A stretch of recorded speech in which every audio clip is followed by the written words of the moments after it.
So your dad came out making money. That is money, bro.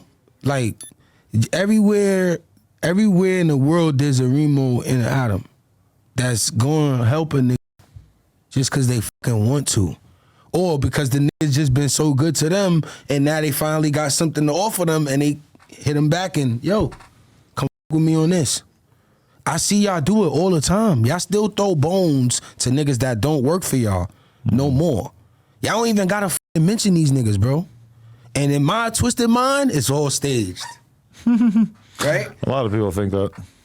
In my twisted mind, I'm thinking like, nigga, you own all them fucking podcasts. But people always assume that. Like people always, like when Trippie and 6ix9ine were beefing, everybody was like, oh my God, like it's gotta be fake because they're signed to the same label. I was hearing people say that about Finesse 2 times. Nah, but Kodak and Boogie was both on Atlantic. Exactly, but like they had a real conflict. But then people always will assume that it was just like staged or presented by the label when it's actually like a very small percentage of the time that it's. When it comes to like me being a fan on the outside looking in, like I the kind of niggas that you mix with is niggas that don't play around. You heard? Like before they became stars and shit, like Chief Keef and them, shit like that. Couple of people that you have as friends, these niggas are serious. Whack 100, you know? They serious business. Tay Savage. John Wick. Right? It's a lot of niggas that if you had a problem would probably assist you. Even though you might not want that. I'm not gonna recruit Tay Savage to catch a body for me.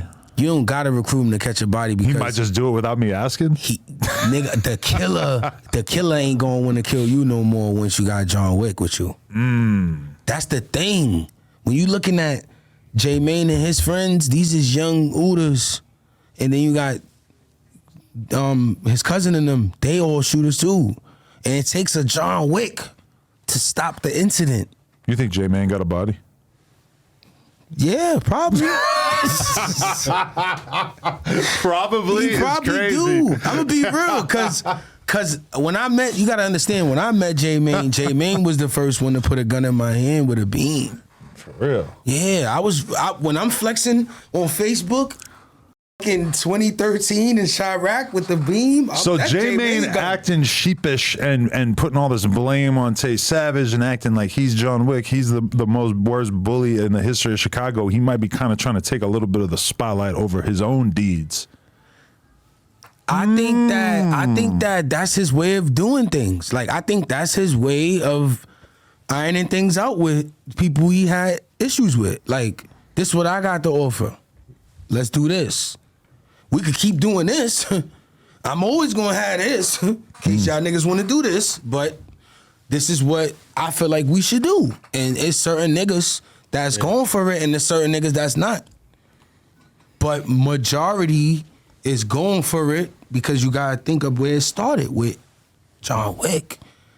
The nigga who tells the niggas what to do. Not the nigga. The nigga who tell the niggas what to do.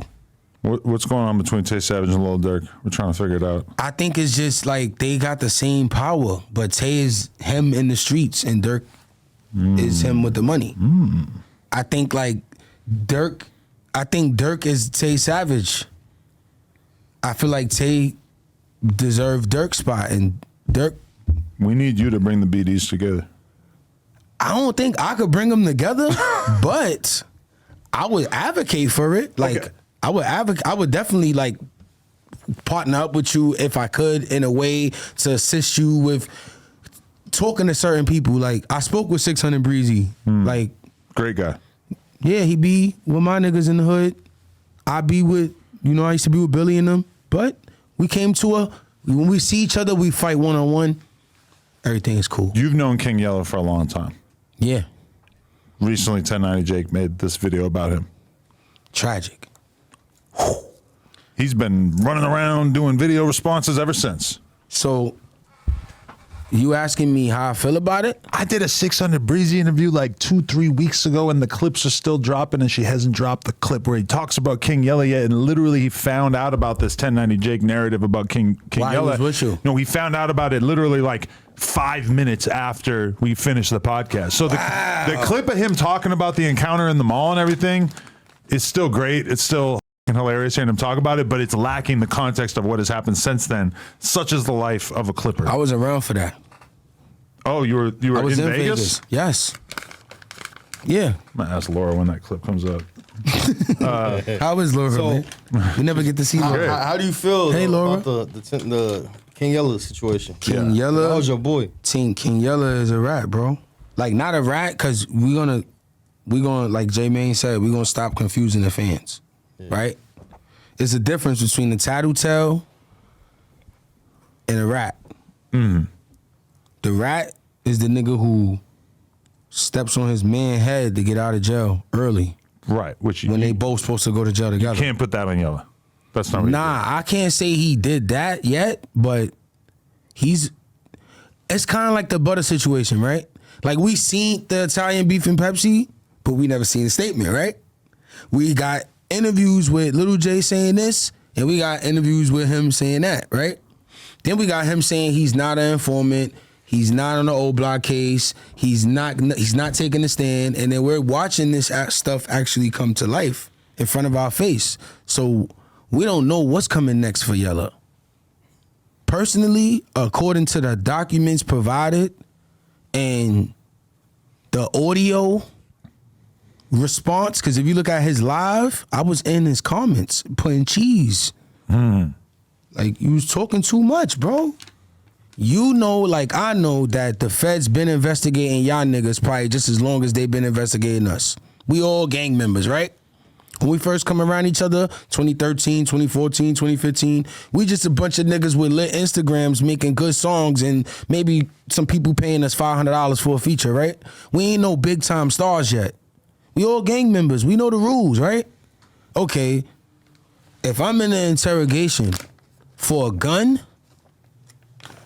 I know that I have the right to remain silent as a gang member. Mm-hmm. Why do you agree to talk under any circumstances unless you're claiming self-defense, right? He said that the only way you talk is if you claiming self-defense. I think he just needed somebody to talk to. So with the gun situation, he said the gun was registered to his baby mom's. So told on her. So he was saying, he said it's a legal gun, so of course he's gonna say that. And as far as snitching, like all he technically told was like they said ask him if bro, you supposed to let them find out who gun that is, bro. You ain't supposed to assist them in no type of way, bro. Like what the like what we talking about? I'm a gang member. You see me, tattoos, scars, bullet holes. Nigga, no, ain't no talking, nothing, bro. Nothing. I don't care what under what circumstances. If I get caught with a gun that belong to my baby moms, they gonna figure that out. When they run ballistics, when they run the serial numbers, they gonna figure that out. I don't gotta tell them. That's me telling you I'm trying to get out. Let me help you. This gun belongs to her. It's legal. Blah, blah, blah, blah, blah. The next question is, so why did you hide it? Conceal and carry. You know what that means? It's like, so you're in a state where you're allowed to carry a gun as long as they can see it. Why did you hide it? That's the next question coming from the cop. If this is a legal gun, why did you hide it? There you go. So don't talk at all, because they're going to keep getting you to talk.